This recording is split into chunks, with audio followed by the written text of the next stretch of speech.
what is the financial benefit to buying pre-construction?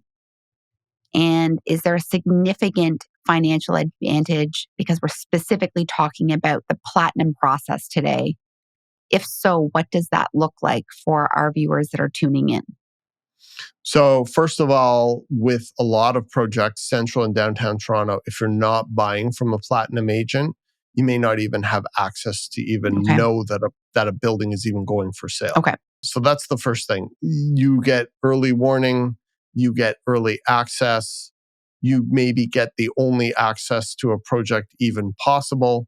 And additional to all of that, as time goes on and the project gets more exposure to a wider and wider market, the developer will raise prices. Mm-hmm. The developer may take away incentives and may augment the deposit structure, making it more tighter and less incentivized to buy early on. So early buyers are incentivized and rewarded for being early buyers. Yes. And oftentimes those are generally when you have optionality to get the best floor plans.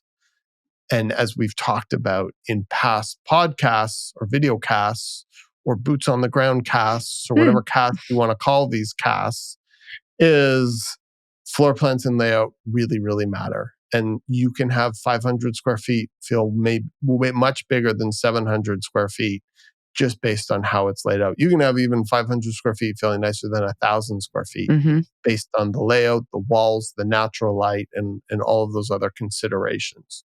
So it's really a function of, first of all, even having the option to purchase. Second of all, within that optionality is being able to secure the best floor plan at the best pricing with the best possible incentives.